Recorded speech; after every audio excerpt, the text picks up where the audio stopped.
the amount of data is absolutely amazing. If you do the math, there's probably 25 to 30,000 new near-death experiences around the planet every day. That's a lot. That's a lot of data. And then when you listen to these people, for me anyway, it gets to the point where it's repetitive. I can't help but believe there are people or individuals or researchers out there that have already concluded the things we're talking about today. Mhm. And of almost purity of conclusion. Like we know this for sure, whether that's using remote viewing. I mean, I could go down a whole rabbit hole of things. Okay. Sure. Why on earth would we not be told this information?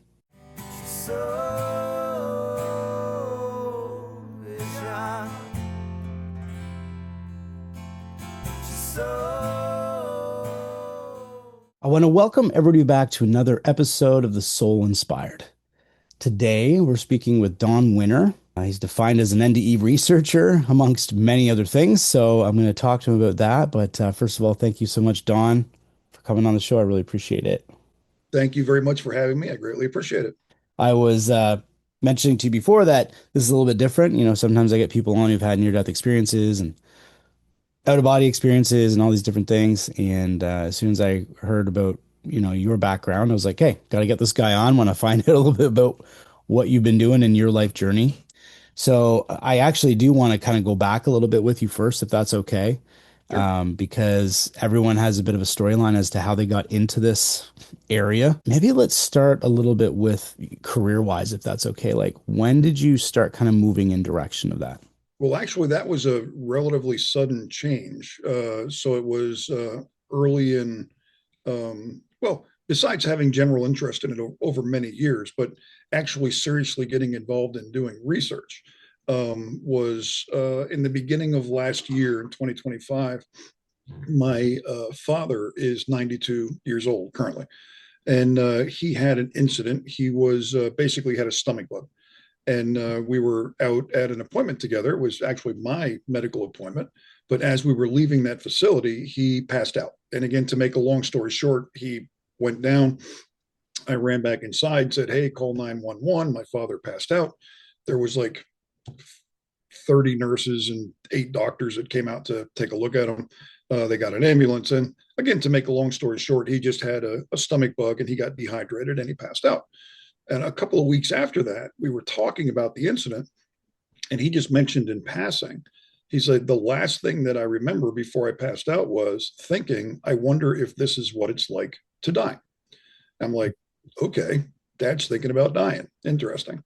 So I started to look into near death experiences. I mean, again, I was aware of the topic, but I started to really dig into it, and it captured my attention, and I went all the way down that rabbit hole.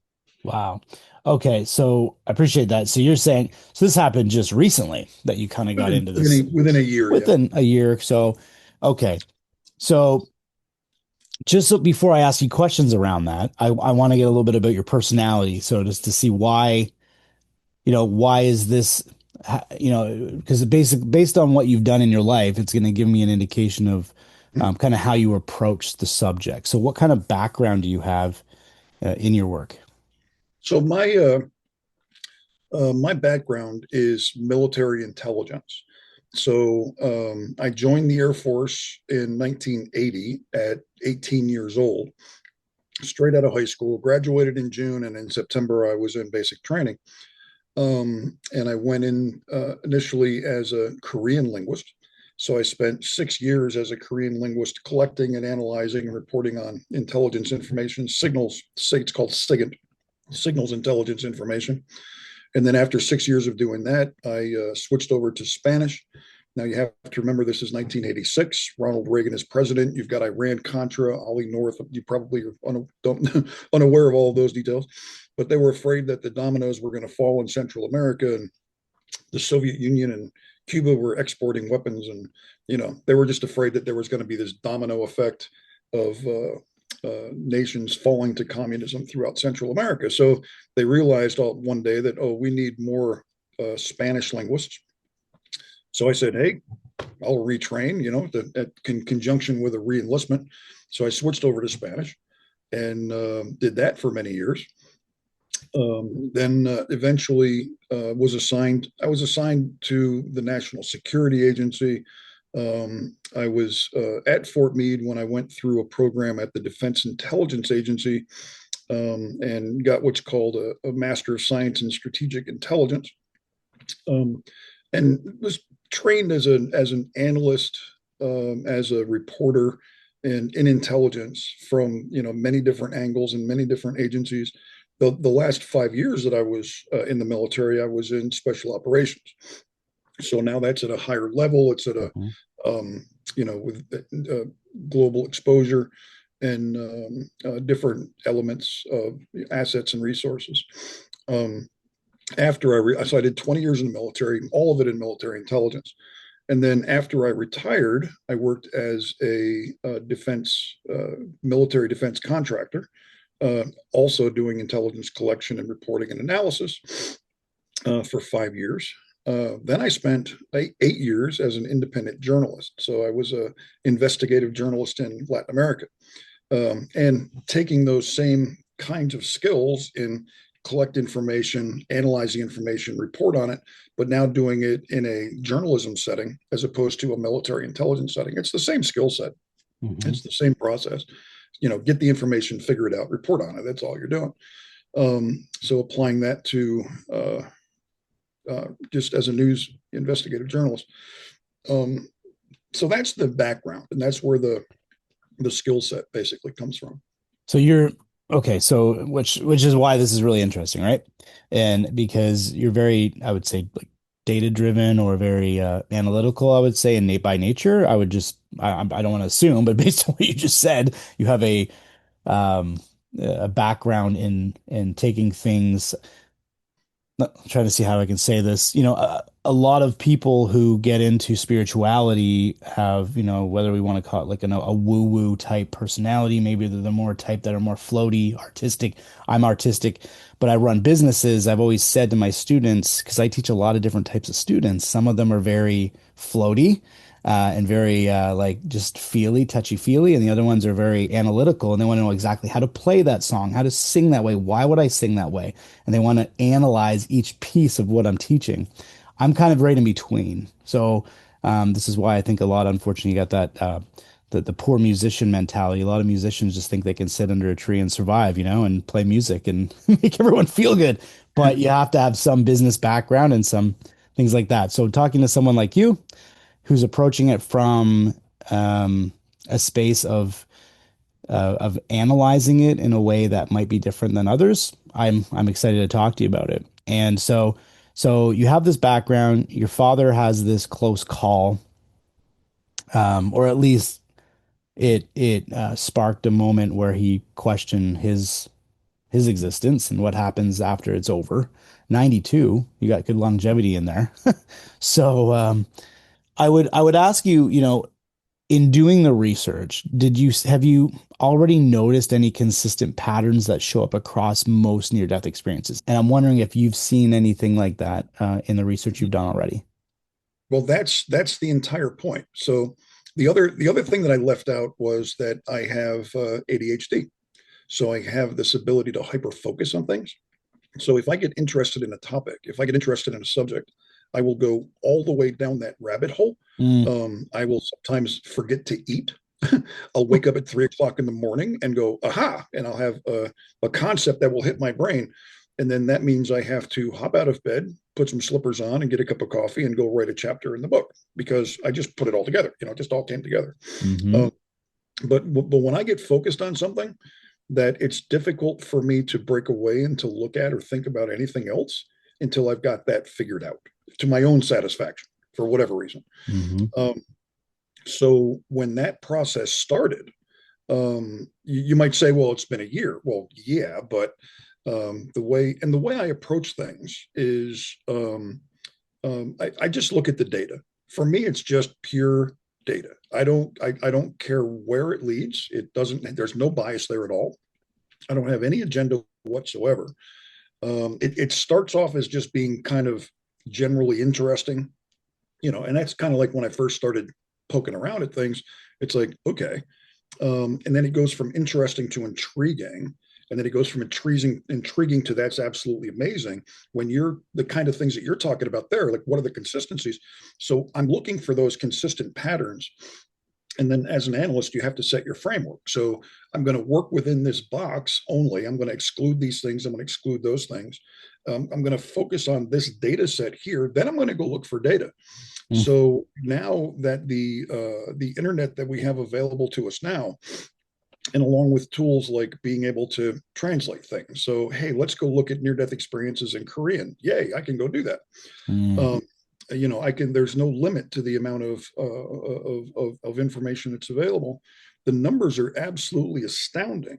So when you think that there are 8 billion people on the planet right now, and almost every one of them have one of these things in their hand, and they're all connected to the internet somehow or another, um, the amount of data is absolutely amazing. If you do the math, there's probably 25 to 30,000 new near-death experiences around the planet every day. Wow. That's a lot. That's a lot of data. And then when you listen to these people, for me anyway, it gets to the point where it's repetitive. If I turn on a YouTube podcast and listen to it, listen to the story, um, I can just basically in my brain, I'm just sitting back and going, yep, here it comes. Okay, check. There's the out of body experience and check. There's the void. Okay, check. There's the tunnel and check. Hmm. There's the white light and check. He's talking to God. Okay, let's go over and do the life review.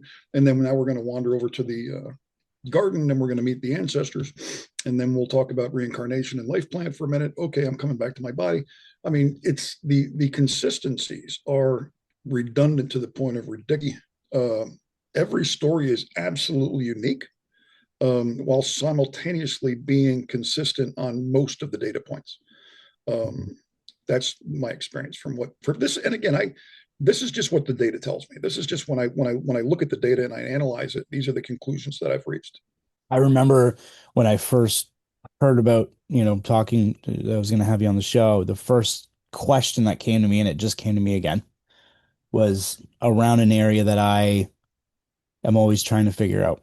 And um and it's because a lot of the times too, what'll happen is I'll post an NDE video and I'll get comments. Other times I'll get emails from people trying to explain their entire that they've figured it all out and here's what it is. And so I get these individuals who have somehow concluded that they know everything, which I don't think is ever possible, really.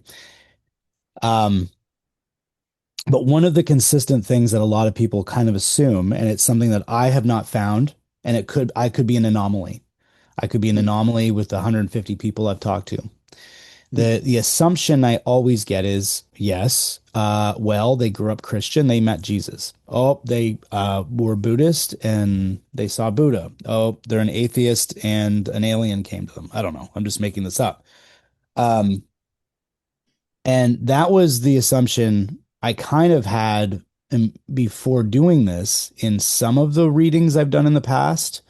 So, because there's different books out there, and when I was younger, I was really, really fascinated with NDEs, and I'd read into that. I personally have not found that to be completely consistent at yet. And this is just in my own research. I've had people who were completely atheist and met Jesus. I've had people who were extremely religious and ended up on another planet with another alien being. So this is where I get a little bit confused because if it is, and I think, a lot of people are assuming then something is coming from internally within this life experience that is driving the experience, which is very good to, I mean, I could assume that, but I'm wondering if you've seen the same thing of those inconsistencies. So what from again, this is just what the data shows me that when someone passes away and it flatline death, absolutely dead, not hallucinating, not on drugs, not on some other issue.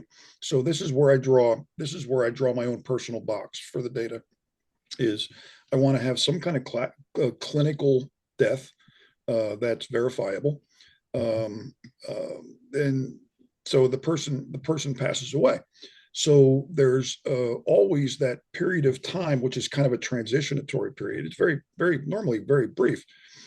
How often have you heard, I left my body, but then I looked down and it took me a while to realize that that was me and I was dead and I was out of my body, Hmm.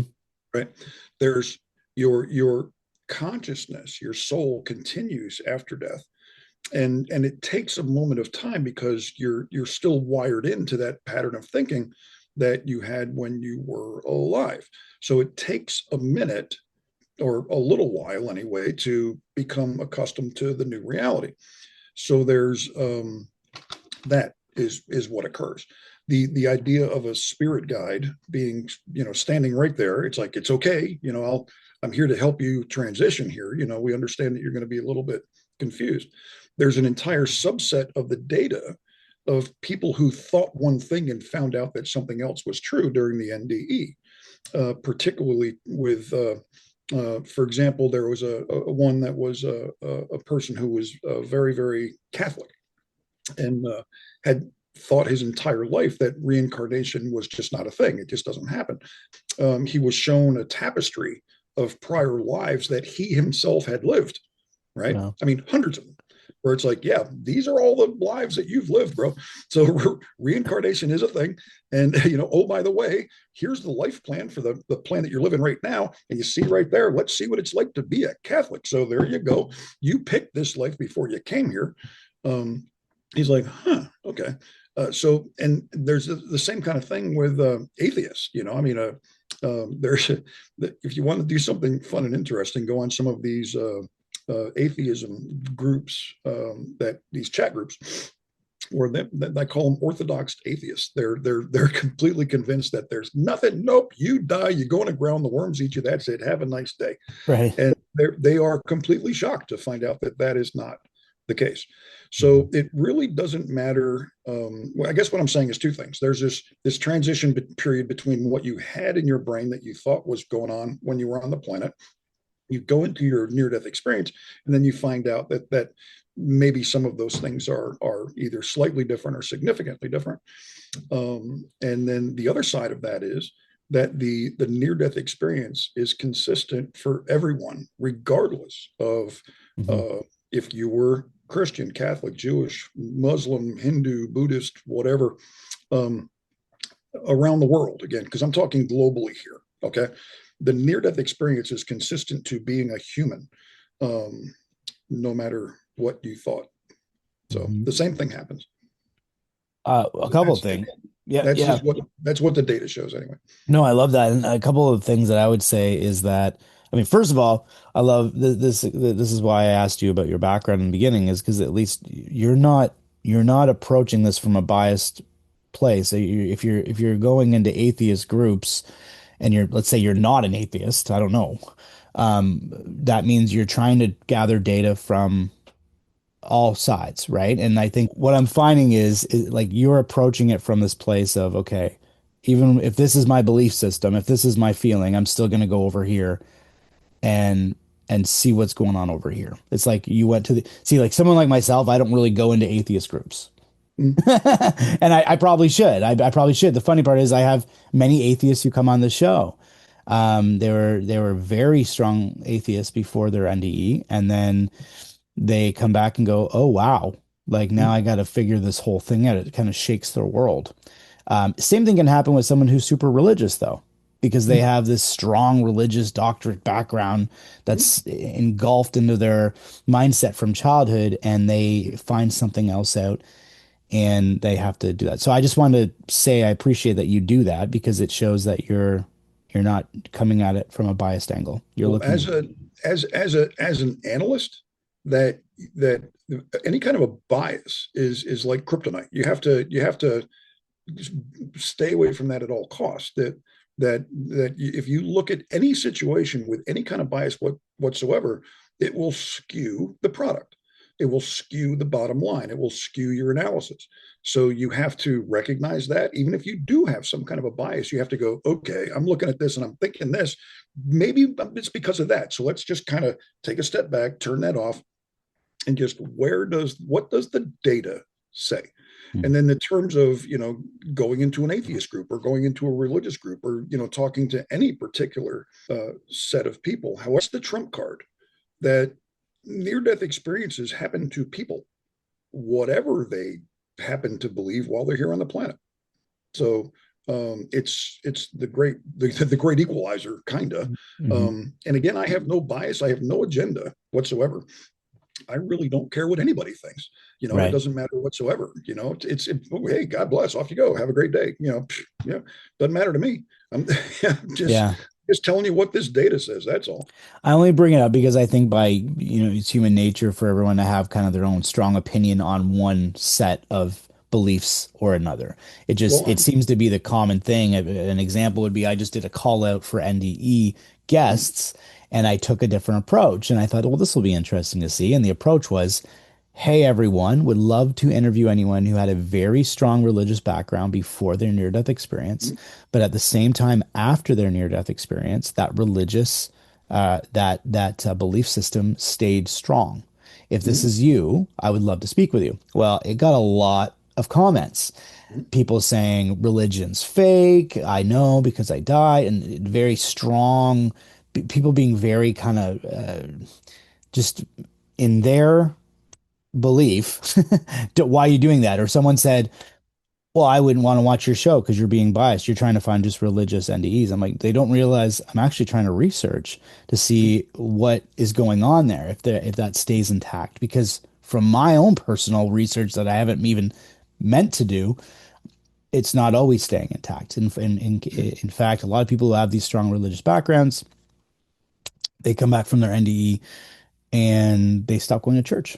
Or they say, you know what, my home's my church, my family's my church, the love of the world is my church. They have a different mindset. Now, I'm not saying that that is with everybody, but I can't tell you, like I can probably count on more than two hands the amount of people that have had that feedback, that kind of feedback when they come back. So all I'm trying to do is be a little bit of I'm just the messenger. I'm just getting the information and putting it out there, and whatever people come up with is something. But well, I went that what you're talking about is subsets of data from my point of view.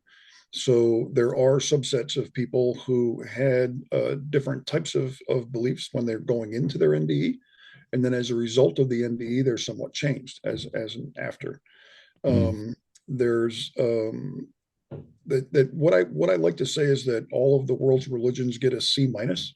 They kind of get the generalities more or less correct. But it comes down to basically franchising. So if you look at all of the world's religions in the format of like fast food franchises, have you ever heard of Jainism? Jainism? no, I have Jainism. not.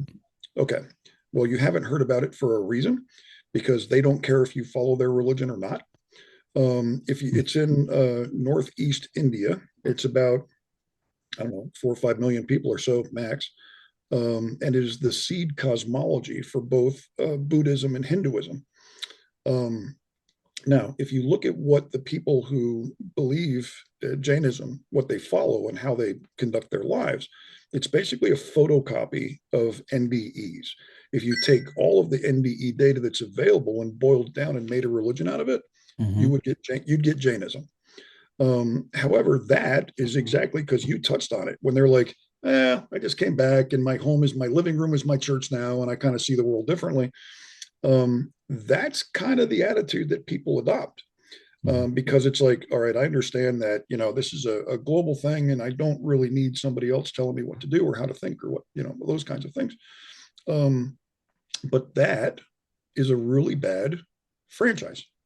All Okay. right, right. So what happens is if you take the core tenets of what you learn by studying NDEs, and then you have to, and the result is 2.3 billion Christians around the world, or billions of Muslims, or whatever, because those are good franchises.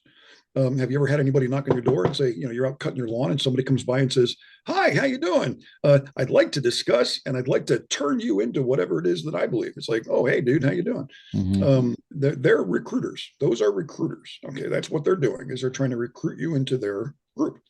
And there's reasons for this, because people want their church to grow. They want more members because that includes influence, money, leverage, power, elements of Right. control. Those are the elements of what make a good franchise. NDE studies do not make good franchises. That's just it just doesn't work that way. Right. So, Right. No, I but I love that. recognize this, and I recognize this, and I understand that that's just part of the data, and it's just part of what human nature. And I'm not trying to challenge anybody's beliefs. I don't care, you know. And here's and again, the trump card is it doesn't matter at all what you think, practice, believe, or whatever during your entire lifetime. On the day that you die, the NDE experience in its purity will occur to you. That's Hmm. what's going to happen, you know. Right. And again, with that filter of what you drag with you when you cross over for a period of time. My favorite story, and I say this story a lot. There's a this guy was a very religious Christian, I think Catholic, I forget, but he died, and it was in a hospital setting in an operating room, and he had a flat line, and he left his body. And as soon as he leaves his body, he sees his body on the operating table. He realizes that he's dead. He looks to his right, and he sees what he describes as this luminous being who had, he said, beams of light coming out of every pore of his body. And he turns to this guy and he goes, "You must be God." Well, the funny thing about it is because the person that he's talking to had a sense of humor. He goes, "No, dude, I'm not God." Yeah. He goes, "Well, in that case, you must be Jesus." He goes, "Nope, I'm not Jesus either." And he says, "Well, then who are you?" He goes, "Well, my name's Drake." He says, "My name is Drake, and I'm your spirit guide, and I'm here to help you transition." He's just basically explained it to him. But the funny thing was, it was kind of an ironic sense of humor.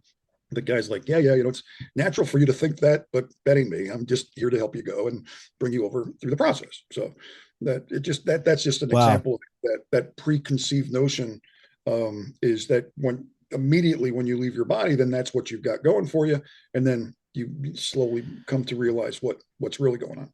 See, and this when we talk about consistencies, I just spoke with someone a few weeks ago who had similar experience. She passed away in the hospital room, was standing beside her body and went through a bunch of things. There was someone with her, it was an energy, an entity of some sort, and she decided, "Hey, I'm not ready. I got to go back." And they're kind of like, she kind of got indicated, like, you don't have to go back. Like it's time for you to move on. But at some point, they came to this conclusion that she could continue on to do this other work. And then she was kind of like, well, how do I get into my body? And this energy kind of looked at her and was like, he was frustrated with her, but kind of humorous at the same time. So it's funny how you said that. And he's like, you'll figure it out. And Yeah. as he's starting to drift off and she gets into her body. And so, I hear something, it's not this exact same scenario, but it has a similar vibe. There's a vibe that is happening there and she would have never thought that that was going to happen in the experience. I wanted to bring something up with you. So, because we talked a little bit about, um, I don't know where this came up, but it really struck me, and I threw down this question. I and I'm gonna say I'm at this point where on this show where I say things and I think, man, if I would have been 10 years ago, I wouldn't have had the what's to say these things because I would have felt like completely nuts saying some of this stuff and maybe worried about people's judgments or opinions. But the thing I was gonna say is I'm starting to see or believe or try to understand that what we understand as memory, what we store as memory, no longer, in my mind, just exists within the brain. And that I have concluded just on my own findings so far that there is some sort of memory data that exists within our energetic body, something within us that is in there that moves with us and comes back.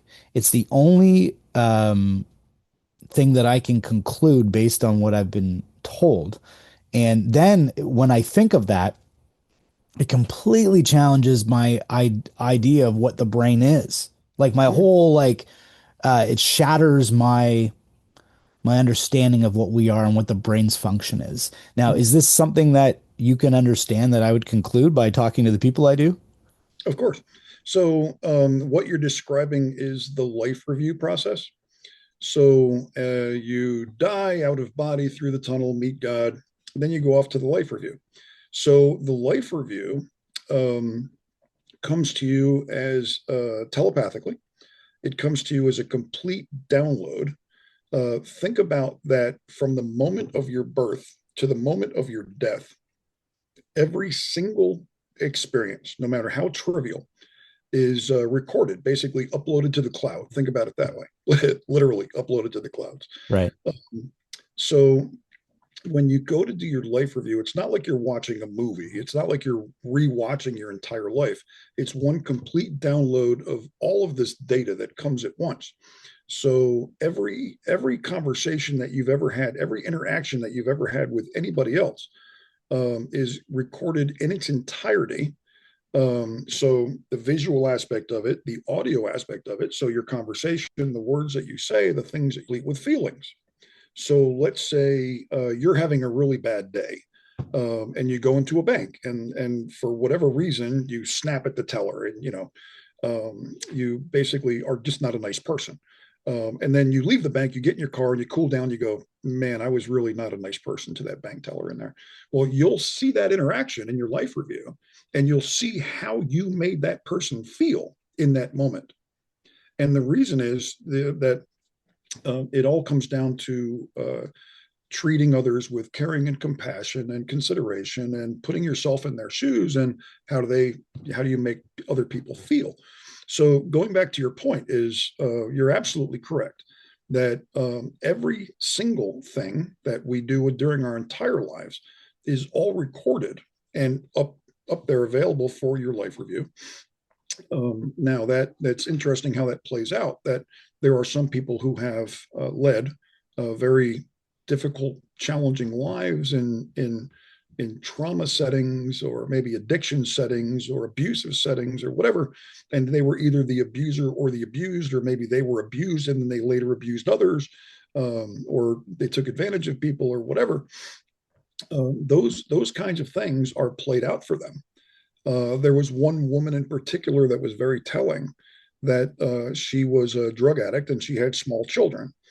And she basically was putting the priority on the drugs over her own children. And she made a lot of very, very terrible choices. And as a matter of fact, she died as a result of a drug overdose. And then she was out for like maybe 5 minutes or so or more, and then she came back. But during the course of that, she went through a complete and total life review, and she said many times that during that description of that event, she was like, I was in hell. I felt like I was in hell. I was going through hell. It was a hellish hell, because she was forced to confront all of the bad things that she had done during her life. And then, of course, as a result of that experience, when she comes back, she goes back into her body, and then she completely changes her life, because she came to realize that what she had done to others. The interesting part of it is, on the other side, there's no time. Time does not exist. Mm-hmm. So if this life review process takes what feels like a long time for you to examine all of this information and to confront it, that it could happen basically, as far as we're concerned here on Earth, basically instantly. Over there, it might have felt like 100 years. But so Mm-hmm. time is irrelevant on the other side.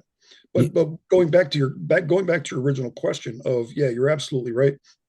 Every single thing is recorded and there for your review at some point later on. And it's just, if you go back 50, 60 years, just the thought of that, or the idea of that, would be kind of silly to think there's something that is in memory within us. And I have some very good friends who are very, I'll say, science driven, or although I believe in science, I think there's a combination that's supposed to happen. Um, or there, I'll say, a more atheist type of viewpoint, where you know, there's kind of this mindset of, hey, no, this is what you have, this is where the brain is, this has the memory and everything. And the thing that I always bring up, well, this is a perfect example. Here I am having this conversation with you on a wireless network. The data of your face is being pushed onto my screen, and through a completely invisible format. There's an invisible piece of information that is coming through the air to my Mac in order for me to see you. And 50 years ago, that concept wouldn't have been a thought. We wouldn't have thought about that. So if that is possible, if I'm able to wirelessly see an image of you and have a conversation through some kind of invisible field, then how difficult would it be to understand that we have some kind of invisible embodiment within us that stores some kind of experience or data? Like that's where I've always thought. Like I don't know why we would think that this is just a physical experience. Like I'm starting to believe there's this the physical, which is our meat suit or our body, but then there's an energy within us that Mhm. has an invisible force that is connected to something completely different. Mhm. There's what's called the eternal soul. So your eternal soul basically stays in heaven, and you put out a little when for any particular incarnation, you put out a pulse of energy, and then that is the reincarnation, which is what you are experiencing as your life right now. Um, your entire true self doesn't come down to experience this reincarnation. It most of it stays back. But the idea is to basically really absolutely literally live and learn. You learn and you grow from your experiences, and then your soul continues to mature over time. And there's all kinds of, and again, data subsets for people who have experienced very difficult and traumatic lives. Most people, or practically nobody, understands or realizes that before you come to this life, basically everything you're going through right now, you picked it. Okay. This is like, you can pick things like picking things off a shelf. It's like, what happens if I have my favorite one was this woman who had chronic illness. So she had her entire life, she had been sick from one thing or another, um, with every kind of disease that you can imagine. And eventually that's what caused her near death experience. She was in a hospital setting and she needed an operation or something, and she died from it. And she was out for several minutes and she came back. But again, she had this very rich uh, near death experience. So during the part where they're talking about her life plan that she created for this life that she's living now, and think about it like there's this big table and there's like five other guides there, and they're going over her life plan, and she could see the part where it says chronic illness, and she Mhm. goes, huh, she goes, I picked that, didn't I? And they're like, yep. It's like, so she wanted to see what it was like to live a life that was riddled by chronic illness. So she goes, I kind of think I've already learned everything I need to know about that. As a matter of fact, it killed me. So you think we can do away with that? And they said, yeah, sure, no problem. So they just basically reached down and plucked it out like it was a circuit breaker, Wow. and boop, gone. So she went, okay, great, thanks. And then she goes back to her life. So when she came back and the near death experience was over, basically all of her chronic illness just went away. It was Wow. just gone. It just wasn't there no more. Was no longer part of her life because during the near death experience, they plucked out that little circuit breaker thing, and it was just not part of her life anymore. Wow. So we all make these things up before we come here. We Yeah, all that have that these is plans. fascinating. That also speaks to when you meet someone and you feel like you've seen them before. I Mhm. either think that you've either recognized them from, oh, I'll see you when when I'm 57, I'm going to meet you or whatever. Like there's something that you've pre-planned, or it could be Mhm. past lives. I don't know. I mean, I'm trying to always figure all these things out, of course. But here's a funny question. I don't mean it's not funny, but you're somebody who has a decorative background in a lot of different things, worked for a lot of different, like I said, three-letter areas of life and agencies or whatnot, which I say that only because, I'm not I'm not naive to believe that there are things that um humans aren't meant we're not meant to know about. Mhm. I do believe that there are reasons why decisions are made as to why we're not meant to be told about certain things in our life. That goes deeper than, if I look at the things that are going on now where people are going and talking about UAPs and interdimensional beings, and they're actually having going to Congress, like they're having big like meetings within the government about this stuff. These are people who've been within these organizations saying these things. So they're either all wacky or they are trying to get some message out. And for some reason, there is a big stone wall in front of a lot of it. Mhm. In saying that, in saying that, if we talk about near-death experiences, if we talk about what we're understanding, what you and I are at least learning about within spirituality and near-death experiences, I can't help but believe there are people or individuals or researchers out there that have already concluded the things we're talking about today. Mhm. And of almost purity of conclusion. Like we know this for sure, whether that's using remote viewing. I mean, I could go down a whole rabbit hole of things. Okay. Sure. Why on earth would we not be told this information if it's our true nature of who we are? Mhm. Well, I would say that if you have a computer and an internet connection, that you have been told that that information is available to do to for anybody who's interested in it to go figure it out. I mean, I did, right? With, Mhm. I mean, it's the information is available, and what you choose. I mean, think about your average, your average people. Okay, they are completely consumed with the day-to-day functions of gotta pick the kids up from soccer practice, and now I gotta go shopping, and the dog needs a shot, and you don't have time to spend to focus on these issues. um Most people don't anyway. The ability to sit around as a monk cross-legged under a tree and contemplate the universe is interesting, but not not doesn't really line up with the Girl Scout meeting. You know what I'm saying? So there's there, people got stuff to do.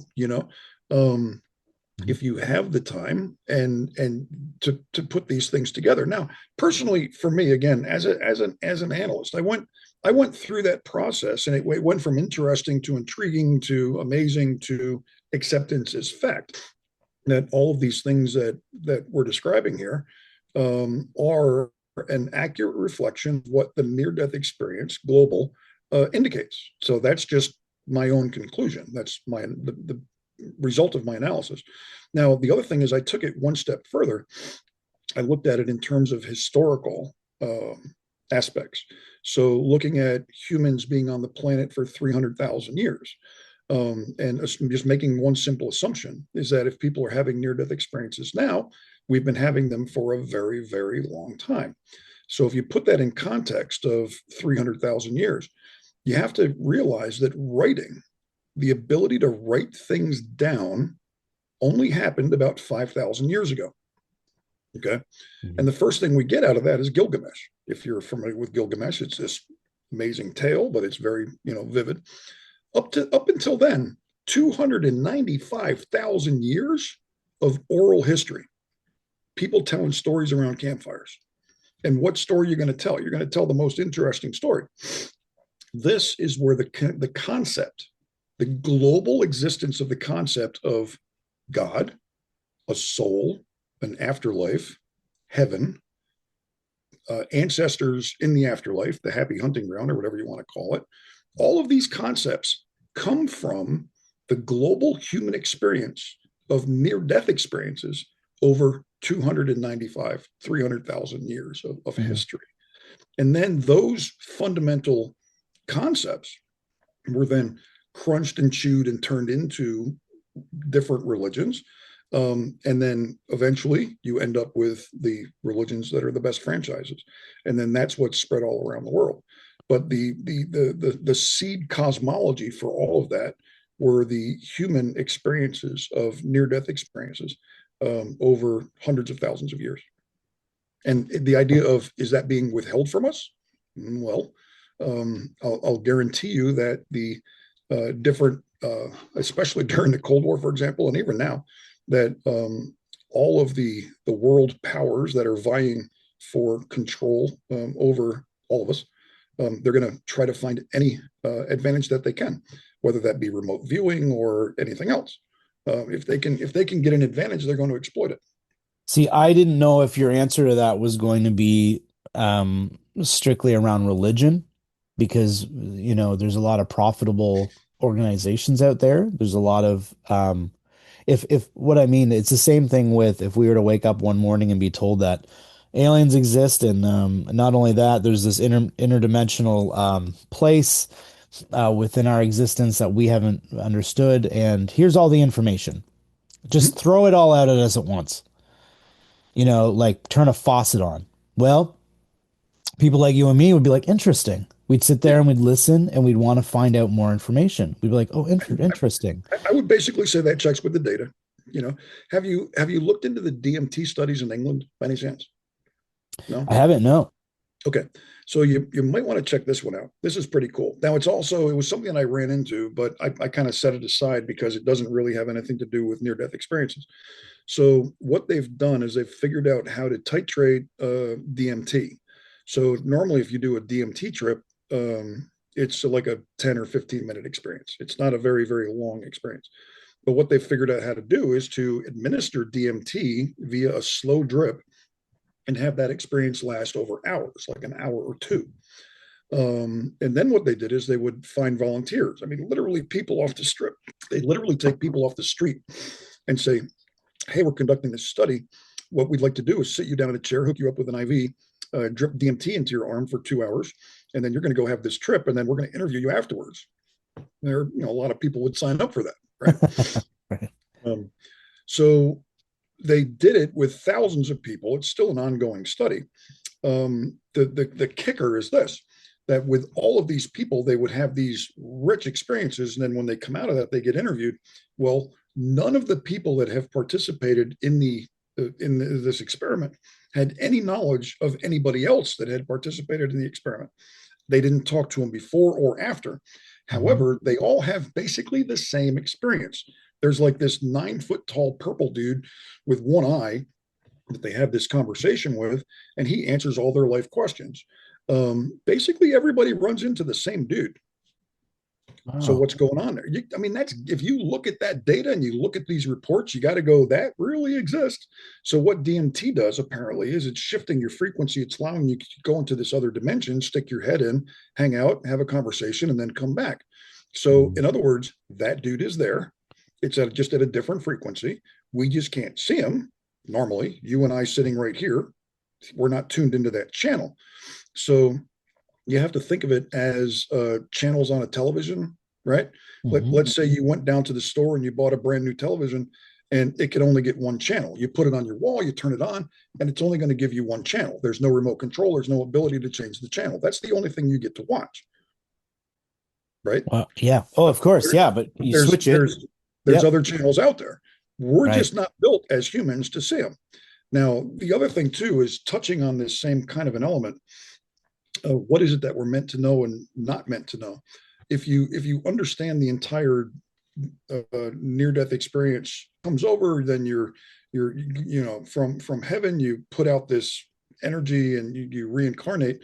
Well, there's they call it a veil of forgetfulness. You have to forget everything that happens in the other side in order for this life to have any meaning. Because if you did come here and were reincarnated into this life, if you understood everything, the 300 past lives that you had already lived, if you could remember those completely, then your experience on this planet would be completely different, right? So you have to forget all of those things. It's like a forced forgetfulness. Okay. The way that you just left that off is exactly where I was moving. So I appreciate it. If we're to forget, Mm-hmm. if we are here to forget, right? Which I totally agree with. It makes total sense. I can't help but look over the, like I always do this thing where I kind of, if I were to imagine me or humans in general, and I just kind of come back, if I was an alien, let's say, and I was watching our civilization evolve, our evolution, right? I would be very interested to see that in the last 50 years, we've had such a strong, number one, technology has increased extremely well. So content like this can get to tens of thousands of people, whereas that was a much harder thing to do in the past. And number two, there's a lot more information around NDE, spirituality, who we are, this conversation we're having. You know, Mm-hmm. if if it's that we're supposed to forget everything, why is our evolution getting to this space and this place where we're to remember even just a little bit, just a little bit? because and I understand what you're saying, but this is a conversation I've had with NDEs, and it is interesting because I do believe that there's a veil, there's this thing that we're supposed to forget. Yet here I am talking to you about it. Here we are putting that information out for people, So I guess my main question around it is why the change now? Like why or what are we moving into? And what's your feelings around that? So there's really no change. That what you're experiencing is the result of the implementation and the growth of technology, the connectivity, the internet, YouTube, Zoom, all of these technologies that are very, very recently available. When you put it in context of the human experience, that what you're talking about, everything that you would, if you put the entirety of human history, 300,000 years on a 24-hour clock, right? You're talking about the last half of a second for everything that you and I know, that electricity, cell phones, automobiles, space shots, um, all of this modern technology, everything that we come to take as for granted is the last half of a second of the entirety of human experience. Right. So you can't take the last half a second and say, this is what humans are. No, humans are that 300 or 299 point blah, blah, blah, blah, blah years of being hunter gatherers. Here's one for you. If you look at the ritualistic burials, all right, so my indication for when humans started believing in an afterlife is to look at ritualistic burials. So we started burying people about 160,000 years ago. Prior to that, there are no burials. You don't find complete skeletons. You don't find things in a grave, things like hand tools, things like ornamental beads or red ochre. You just don't find burials with complete skeletons. The reason why we can do all of this analysis on people is because we can find there because of a belief in an afterlife. Now, if you look at what's buried in the graves, you never, ever, ever find weapons until about 11,000 years ago. Okay. What changed is agriculture. Okay. The change was agriculture, which started about 11,000 years ago or so. So now all of a sudden, if you're a hunter gatherer, right? Let's say you're the leader of the troop here, the tribe or the group or the clan or whatever you want to call them, and you're wandering around the plains of Africa. You're primarily meat eaters. You've got spears. You've got control over fire, and you're expert hunters. And there's herds of animals on the hoof, millions of animals. So there's like more food than you know what to do with. So if there's some guy in the clan, down the river who turns out to be a butthead, well, you just move on. Right. You're not going to risk anybody to go fight that dude. You're like, listen, you tell you what, we're just going to pack up and leave. You just avoid the conflict. There's no reason for conflict at all. None. There's no reason to justify it. You can't come up with anything. As on the contrary, there's more incentive to you know share, cross pollinate. You marry my daughter, and your son comes to my troop, and my daughter goes off to your troop, or whatever. For genetic reasons, they understood those things. Um, so as soon as you introduce agriculture, so now you've got land ownership. Now you've got crops, and you've got livestock, and you've got buildings, and you've got permanent settlements. Well, now there's an incentive for somebody with a sword or whatever to come in and kill you and take it from you because there's value. And all I have to do is take the land, take over the people, enslave the people, take the plants and the animals and the dogs and whatever else. And now that's mine. That you see any weapon buried with anybody ever is with the advent of agriculture. And we're still fighting that today. So those weapons just now happen to be nuclear weapons, and we're fighting over the breadbasket of Europe, the Ukraine. So it's the exact same thing we've been doing for 11,000 years, and it's insane actually. But it really comes down to basically taking resources from other groups of humans. That's what it comes Right. down to. Right. And it's kind of I mean, it's really the race for technology. Everybody's racing to have the technology out there as well. That's my belief system around all this, because if the information gets out there that someone has it, then uh, well, who knows? It opens up a whole can of everything. But um, I think Well, you that's would why, yeah, sorry. you wouldn't want to fight a war today using World War II technology, right? Right. That's why we spend so much money on developing new technology to make a better submarine, a better aircraft carrier, a better drone now, a better satellites and missiles and all that stuff, because we're preparing for a war that hopefully never comes. And if you are very, very prepared to fight that war, then nobody will come at you. Mhm. So I've had a lot of people on who've had NDEs, but they've also had, again, it kind of, I don't know why it spills over into this, but there's a lot of people who talk about interdimensional beings and other things out there. We used to call it ET or alien. Now we kind of go into this other section of things. But from what I've been told is that because they're on a different wavelength or channel, that some of our weapons now can somewhat reach those channels. And those weapons, that's why if you look back in the past, all these nuclear bombs going off, you see all these UFOs around them. And I think they called them, that's where Foo Fighters came from, if that's the right term. I don't remember. But so my point is, if we start playing with technology that's beyond our own capability of understanding, I mean, we understand it, but knowing that we just think it's affecting this earthly plane, if it's affecting something beyond this earthly plane, my thoughts is that's when those type of dimensional uh, situations get more involved. Because if we're now, I do believe in free will, but if we're going in and doing some damage outside of just the physical, then I would think if I'm on that other side, I'm going to stop that. That's just the way I think. And so I understand what you're saying, and we are obviously trying to avoid that.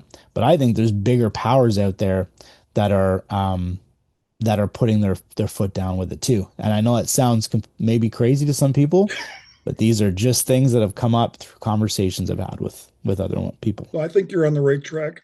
I agree with you that there are definitely things that the government knows that they don't want to tell us. And there's only so many reasons to classify things. Um, and capabilities is one of those things. So, like when stealth technology was developed, for example, it was highly classified, and they didn't want to let it out of the bag because a technology like stealth renders um, uh, billions of dollars that were spent on air defense systems completely useless from one day to the next. Right.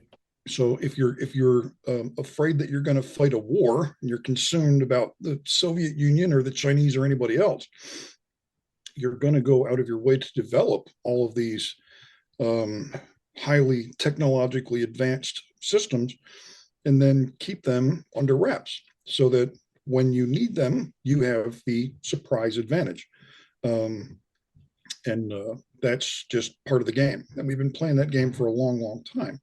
Look at the race for the nuclear weapon. They were the Germans were trying to develop it, and we beat them to it and used it to end World War II. And again, that was the only time that nuclear weapons were used in wartime. But then look at how much time and effort and money has been spent on developing and building and improving those systems. So just imagine what if you were the president of the United States or whatever else, and something crashes in your backyard, and you go, "Hey, that's pretty cool. Let's reverse engineer that sucker. Ooh, look, cloaking device, time travel, anti gravity. All of Right. these cool things." Well, you're not going to go out on the front cover of Scientific American and go, "Look what we can do," because as soon as you do that, Right. everybody Right. else can do it, right? Right. Those things are going to be buried hard. They're going to be held back, and you know um, held as that surprise sucker punch when you absolutely need it. Hmm.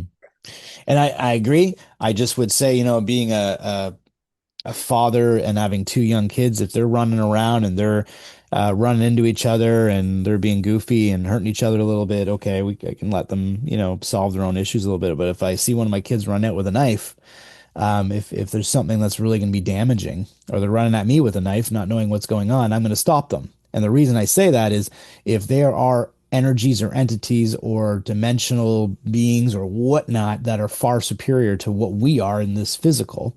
And they're looking down at us, our little primitive ways of killing each other still. I don't know why we're still doing this. This is the human Yeah. experience.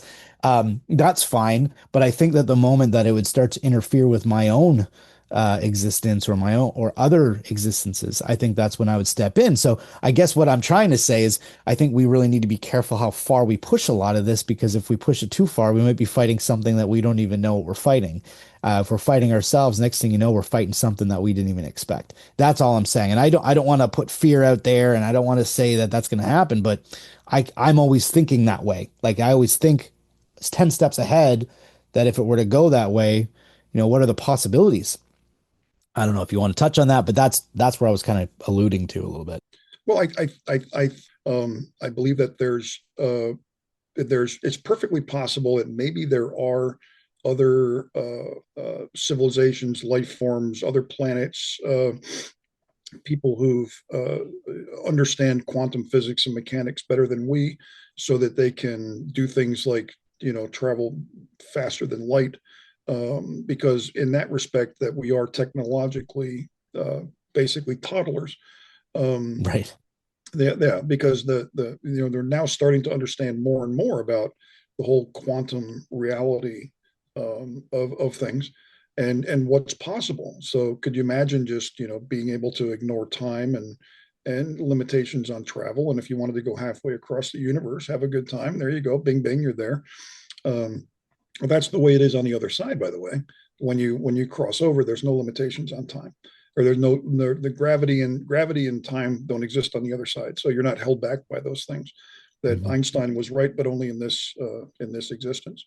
Um, so if there are older, more advanced, technologically advanced, and capable um, uh, beings out there, then I could perfectly see them showing up and going, "Oh, geez, they figured out nuclear weapons. All right, so we need to go there and kind of throw a bucket of water on that a little bit and keep them from killing themselves." But then again, from a strategic point of view, well, okay, so humans set off nuclear weapons and wipe out every living thing on the planet. From a strategic point of view, from a universe point of view, you could look at that and go, well, the rock will be fine. You give it a few Right. billion years and life will come back. The tectonic plates will move around. Maybe you get snowball Earth for a while. Maybe you get, whatever. Sooner or later, the sun will warm back up, and think green plants, and then we'll get dinosaurs. Who knows? Whatever. Things will evolve again. Who's to say that hasn't happened already many Right. times? Right. Because Yeah.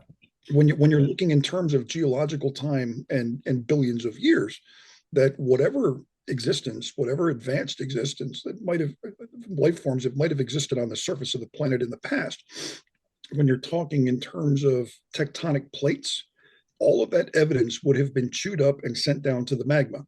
So there will be no evidence. It's interesting when you look at the human genetics and you look at the gene number 2, for example.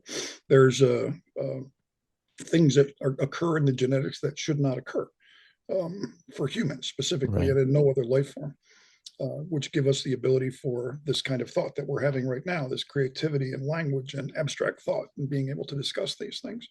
That's why you don't have, squirrels and rabbits having in-depth conversation about all of these possibilities. I love this. So, you touched on a lot of things. That was amazing. I was gonna say, I remember watching somebody. I don't know what experience he had. It's you watch so many things, but he was vague. But he had an experience with interdimensional beings when he was young, and he had met these beings of light, and they were from a craft, and they were from another planet. And he was told this really young, and he knew nothing about quantum physics or quantum mechanics. I don't know anything about it at all. Definitely no scientist, but the way he explained it was good for dum dums that don't get it, because he said that he was told, because they said, well, how did you get here? Like, if you're from wherever, I mean, it took us forever just to get to the moon. How did you get here? It's like, oh, they were like, oh, it's simple. Imagine a really large house, a really large mansion, and you got a front door and you got a back door, and you're in the front door, And in order to get you want to get to the back door. You want to get to the other side, but the problem is to go through this mansion, it would take 20,000 years, let's say. It's just so huge. It's massive. So, okay, well, you're not going to go through the front door, walk through the house, and go out the back door to get to the other side, because that would take 20,000 years. You're also not going to go around the house to the back, because it would probably take even longer, because now you got to go around the diameter of the house. So he's like, all we do is we take the door and we put it on top of the other door and we open the door. Mhm. And I went, oh, okay. Like for me, I never understood the idea of that until it was like, yeah, that's all they do. And he So was what, told this as a little child, you know? so what you're talking about is this. So Hmm. this is the way, this is our experience, right? What you're Right. talking about is this. Here's Right. the front door, there's the back door. Right. So you just, if you have the ability to do that, right? So Yeah. instead of going from here to here, you just take here and put it over there and boop, boop, Right. right? Yeah. And he was just, that's how he was explained it. And he was just a small child. And I Mhm. was like, wow, that would have been something to be told when you're little, not even understanding what that means, because I wouldn't think that as a kid. You just don't think about that. Um, That's the warp drive technology, the mhm. Star Trek, that Yeah. you're bending time. You're basically bending time and riding a wave, which is allows you to go faster than light. That Right. was that was their solution for Einstein's limitation of Mhm. speed of light as a time limiter. So So I would warp 10, assume there's a chance that that's been figured out. warp 9, Scotty. That's right. You know? That's right. That's a whole other topic. But I wanted to ask you, based on your research, we talked about a lot of things about near-death experiences that you found. Is there anything about near-death experiences right now that remain the most like unresolved or controversial for you? Like anything that kind of like just gets you a little bit like, oh, I don't understand this aspect of it.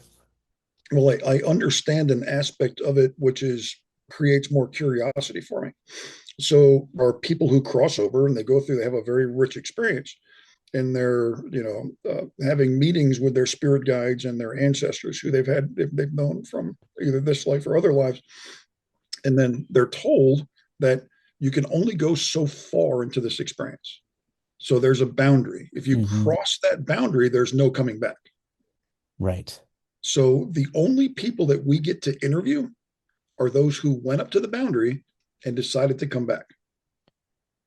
Right. People who went to the boundary and said, you know what, I really like it here. I don't want to go back. And they stay.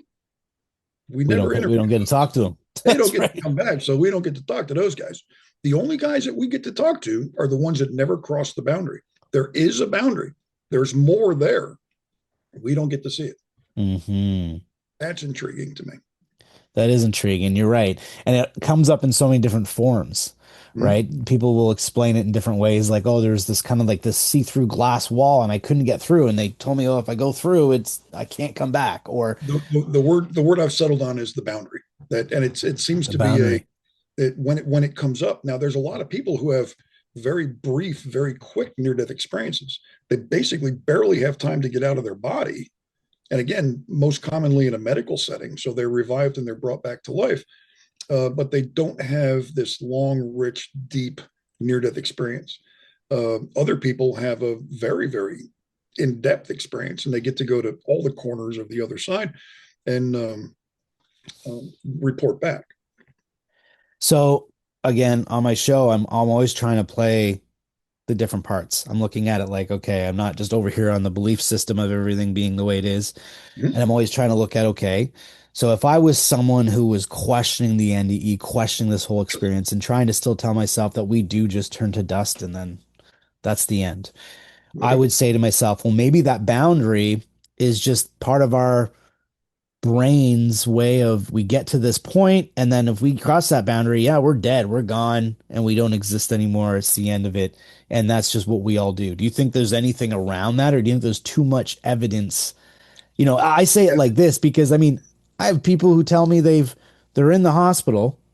Next thing Mhm. you know, they're with their Aunt Betty while she's sewing, Mhm. and then you know, 2 months later verifies that Aunt Betty was doing that exact thing in a Sure. completely different area. So that doesn't justify just the brain shutting down and giving us a nice experience. But I just want So to know your thoughts around that. there's an entire chapter in my book. The chapter is entitled "The Science of Denial." so that the medical professionals, doctors, and scientists focus completely on trying to study the body and to use things like, well, there's not enough oxygen, or there's too much carbon dioxide, or it's just hormones, or it's your body blasting off chemicals as it's dying to, try to keep you alive, like a last minute survival mechanism, or anything. You can approach this subject if you're only looking at the body, right? There are limitations to that. So it's like taking a radio. Let's say you have an AM FM radio sitting on your table there, and then I smash that radio with a hammer and it stops working. And then I say, okay, well, the radio signal never existed. That's insane. That's you Right. just don't understand how it's working. Okay. That's what happens, is that the human body, the meat sack, I like to call it, Yeah. is at the moment no longer capable of supporting life. Heart attack, electric shock, drowning, any number of ways that you might die. And then for whatever reason, you can come back and you can resume life on this planet. Then the doctors look at that, and what you're describing are called veridic experiences, where a body, and then, like you say, go travel, to another state, even. Or there was a couple of my favorite ones. There was a guy who was out in the front yard mowing his lawn, and he had a heart attack, and he's in the front yard. Well, his wife and grandchildren are upstairs in the back of the house, and they have no idea what's going on. So he died, and he went up there, and he was able to observe his wife, and she's getting the kids ready to go out, like shopping or something. So they're having these conversations, and this kid did that, and that kid did this, and this one put on the red shirt, and this one whatever. So he was able to describe that in detail. Of Right. his body is laying dead in the front yard, okay, and a Right. neighbor saw him down and called an ambulance, and they brought him back to life or whatever. But he was able to describe these things. That these are not just common; they're ridiculously common, Right. and they're ridiculously consistent. That Hmm. that when you die and you leave your body and you have that out of body experience, that there's no restrictions on travel. You can literally go anywhere just by thinking about it. People commonly will stay in the hospital setting and like go down the hallway and listen in on a conversation between a doctor that they've never met and a loved one who's concerned about the person who's in the hospital. And the doctor says, yeah, well, don't get your hopes up. I don't think she's going to make it through the night. Hmm. Um, and then, and they're completely unaware that she has, down at the end of the hallway and around the corner, that she's in the hospital room and has flatlined. Well, she has, in the out of body experience, have come down the hallway and listened in on this conversation and was able to describe it in detail. There was Wow. another one where a woman had died, and they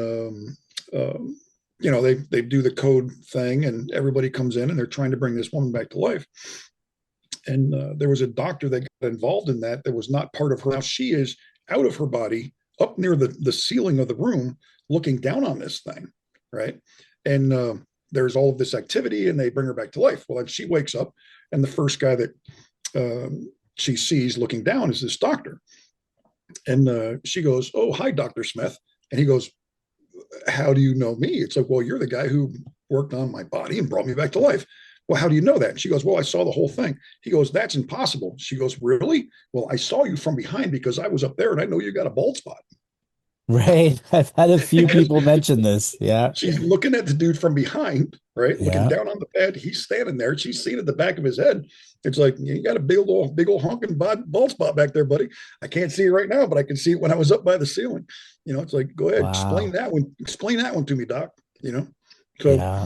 these things are, they are inexplainable. They should be impossible. And that's why I call it the science of denial, because you're trying to use science to deny something that the evidence, and again, I'm only talking about the data. This is what people tell me. This is what people report. Okay. Um, I actually developed a computer uh, algorithm verification method. So I can take a transcript or a story or a written account or whatever. I can take the text and drop it into this thing, and I can score it from 1 to 100. and it gives me a veridity, or how many elements of a routine or normal or regular near-death experience does it contain. The highest score I've ever gotten is a 94. The lowest score was a 12. So if someone is scoring a 12, it's kind of like just going to a college exam, writing your name on the top of the paper, and everything else that you say doesn't really line up with Mhm. what everybody else says when it comes to near-death experiences. And Wow. somebody that scores a 94, they're hitting or 70. It's in that kind of a range. And then when you talk to people that have that kind of a score, and you have a conversation with them or interview with them, then they'll bring out and they'll say, "Oh yeah, I never realized that this kind of a thing occurred," or and again, without leading them down into to the answer, you'll find that they, in their original telling of their experience, they just left things out, just as a Right. Yeah. normal course of conversation. Oh yeah, a lot of people leave things out. A lot of people don't tell the whole experience. A lot of people wait 50, 60 years to talk about their experience. I've talked That to was so many. that's out of fear. That's out of Right. fear, because when I grew up back in the 70s, if Uncle Louis had a heart attack and he comes back talking about I saw God, they're going to like, dude, Uncle Louis went a little bit loopy. All Right. right. That's right. That's They're right. thinking the heart attack just Yeah. got his head too. So people are afraid to talk about this stuff. Hmm. But nowadays, because of modern medicine and because of that, there's a greater growing acceptance of this field of study, that it's just not, it's just more normal. So in other words, more and more people are talking about it now without fear. And also later in life, when you get to be 70, 80 years old, you really don't care what people think anymore. you Right. know You stop kind of caring. You mentioned the science of denial chapter you have it. I would consider that like a skeptic chapter, which is nice to have that in a book as well. So people can kind of look at their different, the different, like meaning the skeptics, the people that have like yep, the different yep. mindsets around what's going on. What is Well, the what name of the book that you oh have? um it's called, uh and I know this is going to be in reverse. It's called You're Gonna Die Someday, right? And then near death experiences reveal what happens next. That's the book. Perfect. No, it's actually the right way. So it's probably you're just seeing it reverse, but that looks I good. know that sometimes on, yeah, but Yep. that's it. It's Nice. on Amazon and books by such a way that it basically takes the near death experience, kind of explains who I am and where am I coming from, and what are the the steps as you go through a near death experience. So the way it's set up, if you're interested in any particular thing, let's say you're really interested in manifestation, which people call prayer, you can look at that particular chapter. You can jump ahead to chapter 16 or whatever it is. You don't really have to read it in order. You can if you want, but if there's something that just calls to you and you're interested in that, then by all means, jump ahead. Right. Yeah. No, that's interesting. So, and again, because you're approaching it from a sequence of data and analysis and all these types of things. Again, I hate to keep going back to it, but the biggest thing I've got out of talking to you today is you didn't approach this from any type of bias. You didn't approach this from your own belief systems. I mean, there's sometimes things bleed through a little bit for anybody or for human, but I'm sure that for the most part, like you said, you kind of just zone in and get the data and then use that as like what you conclude. I'm assuming. Am I right to say it like Well, that? I yeah, don't want to keep put words in your mouth. it's actually more than that. I seek out criticism. I seek out someone who's going to poke a hole in my theory. Mm, I seek out for people to go, what about this? What about that? And if it's something that I hadn't contemplated, well then, all right, then there's um, a hole in my process that I need to look at that's something that's interesting, and let me explore that a little bit more. I don't take it as a challenge. I don't say, oh well, I've got to defend my. I am not a tenured professor at a college who has to defend my paper and my PhD, and I'm not publishing or perishing. You see what I'm saying? yep. I don't care. I don't care what people think. I have zero agenda whatsoever.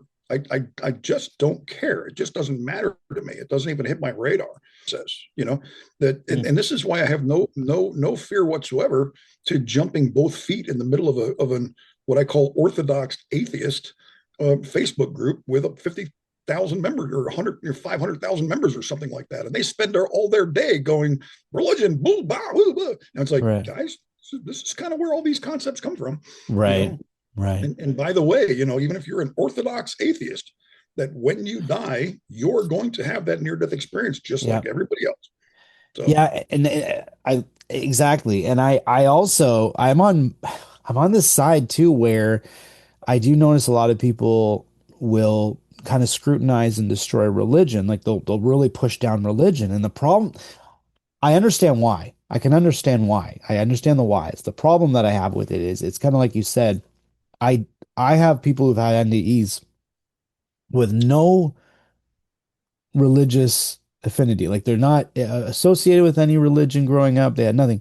Yet they do have an aspect in their NDE that is something that you would think was taught through some type of religious context, whether it's an entity that gives them what we call Christ consciousness or just something that is surrounding what religions are trying to say.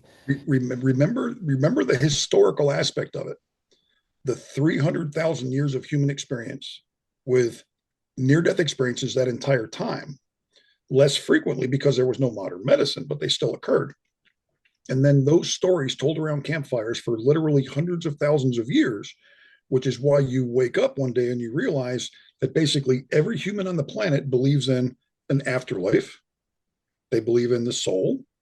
They believe in God. They believe in ancestors in heaven. They believe in heaven, that the review, right?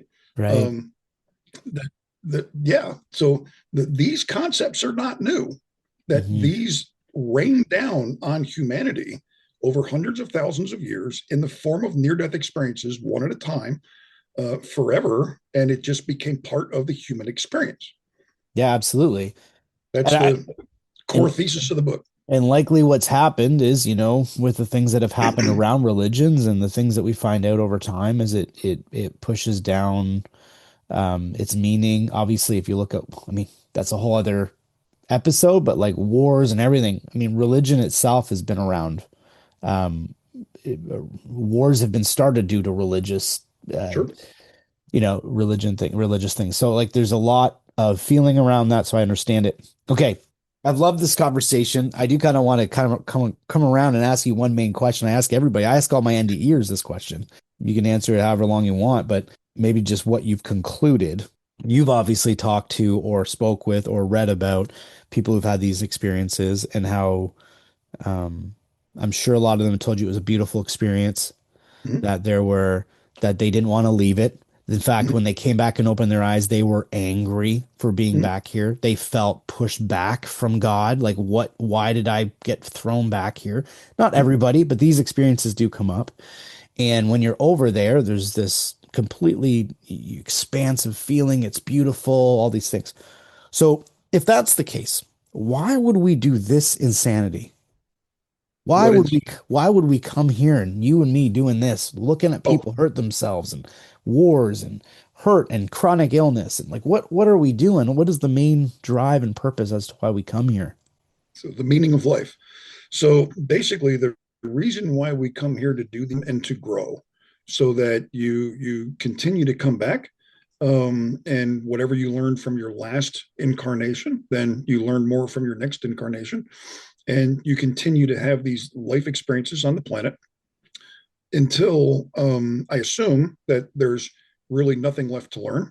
You've matured to a point where you've kind of got it all figured out, and then at that point, I think that you basically graduate to the elements of being a spirit guide or what some people would call an angel or something like that. That kind of energy. So there's really not much left for you to learn. If you've got it all figured out, so then you become that kind of an entity. Um, the Huh. other thing, the other thing too, which is interesting, when people cross over and they'll go to the garden setting, to meet the ancestors and all that, people will have long, in-depth conversation with plants and trees and grass and bugs and Mm-hmm. all of that, Mm-hmm. and that you come to the realization that everything that is alive that we share two things with every other living anything on the planet is that we are both alive and that we are both going to die someday, right? And that life energy comes from the same source.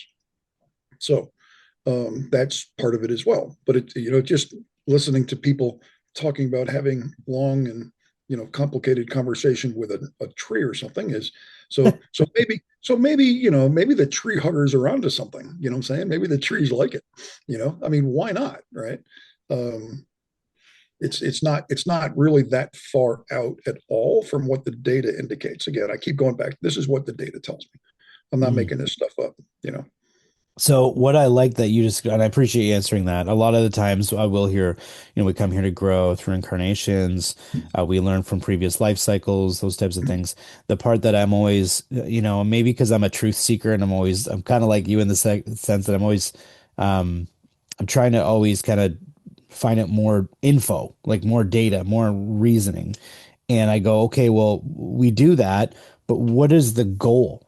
Right? Like when you're a child and you're born and you become a kid and then you become a teenager and you go, oh, when I grow up, I'm going to get a job. I'm going to be a firefighter and I'm going to do that. You have goals that you set out Mhm, as a human.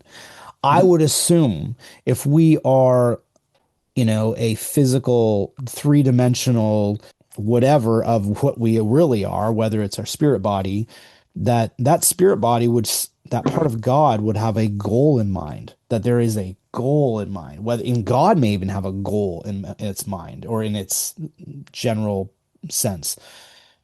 And I'd go, well, where are we going? So as soon as you said, often we may graduate to an angelic entity, something like that, go into some other sense of what we are. I think that to me, I can't confirm that. None of mhm, us can because we don't cross over to find out. But we find these things out. Some of those little tidbits of information are given during an NDE, but mhm, we can't confirm mhm. that, no one's crossed over and said, oh, you did it. All right, you don't have to go back, and now you Right. get to become Yeah. Yeah. Angel Joe and go and Yeah. help these people. We don't know that, but I Yeah. would think there's some kind of source of job. And I love how at the beginning of the show you mentioned the deathbed entity that helped the person, the kind of with the sense of humor. That again, that's the first someone's said it where I've been like, oh yeah, I've had like 5 NDEs tell me that, or maybe more, maybe even more. So Mhm. where are these? Why are we having the same thing? Well, probably because there's some type of truth to that existence of what that is. Sure. Um, so yeah, no, I appreciate you answering it that way. This has been a really good talk. I will put in all the show notes, the information on your books or on it's one book, right, that you have currently? Yeah. Yeah. It's you can get it. There's also paperback uh, available. It's the one book. Yeah, you can get it on Amazon or you can get it on what's called Books By. So I'll send you the links if you're interested in that. Okay. Well, I'm personally interested in it because you've been doing the same thing I've been doing. I've just been doing it in a podcast format.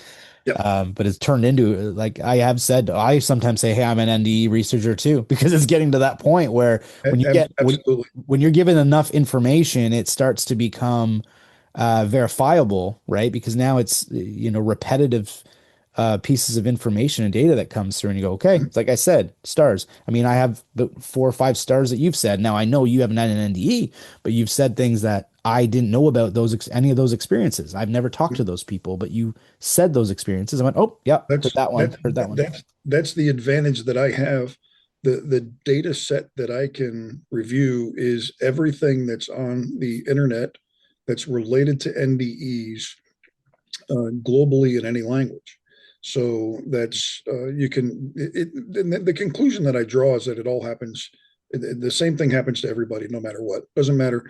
And we were talking about the maturation or the improvement of the soul over time. That's the idea of like karma and nirvana and all that, which grows out of Jainism, which grows out of Buddhism or Hinduism, and the idea of the reason why we're doing this is to improve the soul over time and cycle up. Um, so that is in a couple of the religions that are good franchises. So those aspects. What is the just the last question for you, just to leave it with the audience? What do you think is a positive message that you have been led to understand through how am I trying to say this? obviously going through your own research, it's probably maybe it's opened up your own ideas of your own existence, like your own purpose. Yep, And absolutely. has it helped you grow spiritually? Like, is there anything you can give to people as kind of a final message? Absolutely. So I have completely changed as a human being Mm. in the way that I conduct my life as a result of this experience, my own personal experience of looking at all of these hundreds of thousands or millions of near-death experiences and comparing and contrasting them together and boiling them down to their raw essence. That I used to get all wrapped up about the news and the events of the day and what's going on and oh my god and blah blah blah blah blah. Now I look out my window of my house. I look out. I'm up on the side of a mountain, so I can see the entire Hudson Valley from my back deck. And if I don't see smoke anywhere, I don't care. Right. It doesn't affect me personally. So why am I going to turn on some TV channel and listen to one spin or the other and get emotionally wrapped up in whatever BS that they're trying to get me spun up about? I Right. mean, why would I subject myself to that? And then the other thing that has been a significant change, that every single time that I leave the house to do anything, even if I'm going to go get a haircut or I'm going to go to the grocery store or whatever, I go out of my way every time, every day, with every human interaction that I have, is to leave that person smiling, happy, Mm. laughing, cheerful, to treat everybody with caring and compassion and love and respect and consideration, because who knows, maybe that person is having a bad day and all they need is somebody to take that moment where they normally wouldn't. So just as an example, the other day I had a medical appointment and I saw the doctor that I needed to see and I was finished and I was checking out, and the how you check in, and then the woman who was checking me out was upset in some way. I knew that she was upset. Her hands were shaking and her eyes were tearing up, and I could tell that she was having something was going on. I don't know what. So I just asked her, I said, "Are you okay?" And she kind of looked at me and she reached over and got a Kleenex and she was crying. It's like, hmm. So I made my appointment. I left the building. And then right next door in that same strip mall, there was a pharmacy. And, we're coming up on Valentine's Day or whatever. So I went into the pharmacy and I bought this little plush thing, like a little stuffed doll. And it had something like, like hang in there, kid, or, it'll be, whatever little message was on the thing. Yeah. So I just buy it, cost $5, $6, whatever. So I bought the thing and I went walking back in, and when I walked back in, she was talking to another patient, so I kind of stood aside and I waited for that interaction to finish. And then I walked up to her. I said, "Hey, listen, I don't know what's going on, but I think you need this." And I just gave her that thing, and she just basically lost it. You know, Wow. I still to this day I don't know what, but she held. She didn't just hold my hand; she squeezed my hand. Yeah. She said, she says, "Thank you so much. You have no idea." And I said, "Well, I just hope you have a better day, darling." And I moved on. You know, Wow. now Yeah. that's not something that I would have done before. If I had noticed that she was upset and she was having a bad day, there's no way that I would have stopped what I was doing, go out of my way to try to make her feel a little bit better. Right. Wow. So that's that. I look for Yeah. those opportunities now, Hmm. where I'm the opposite of selfish, Right. and Right. and if I can find somebody who's having a bad day and just make them smile or whatever, then that's what I do, because Uh, that just takes all the pressure and stress off of me and off of everybody else, and it just makes the world a better place. It's a stupid little thing, but that's what I got out of all this, no, and I it's all love good that. for me. I It's love all that good for me. message. And no, I love that message. And I think it's something that we should all take. And I've had a few of those moments too, but makes you feel good to see that you can make a difference in someone's life. And that's what we're supposed to be doing. How do people get in contact with you, Don? Like where do people contact you? Do you have a website or anything, or is it just email, or Yeah, how do people contact the you? website is winner, WINNER, NDE.com. My email is don@winnernde.com. Well, I've appreciated being on today, and I, I'm I sure the would, audience will. Yeah. what I need is reviews for the book, because if you're a new author and you don't have a following, getting a book off of the ground is really, really hard. Hmm. 99+% of books that people write, people think, oh, I write a book and I get it published on Amazon and I'm done. That's not the case. That you need that social traction where people have read the book and left a review and said, hey, I like it, or whatever they say about it. Um, that if you don't have those, then the Amazon algorithm doesn't promote it and nobody gets to Hmm. see it, and it just basically goes to the basement. So I would request, if you read the book and you like it, then please leave a review. That would help me. No, I can completely attest to that because that's the same thing with YouTube videos. If you don't leave comments and get involved and all these things, the algorithm says, "Oh, doesn't matter. It could be the best video that anyone's ever heard. This could be this one." But it won't Exactly. get heard if people aren't. So I also suggest people leave comments and ask questions, and I'm sure that you might could jump on and see if people ask questions and answer them. But I really appreciate having you on. I always turn to the audience to say, please continue to like, share, and subscribe to The Soul Inspired. Check out Don's book, and like you said, leave a review. And I'm sure any questions you had for him, he'd be happy to answer them. But thank you so much for coming on the show today. I really appreciate it. Thank you so much for having me on. I really appreciate it as well. So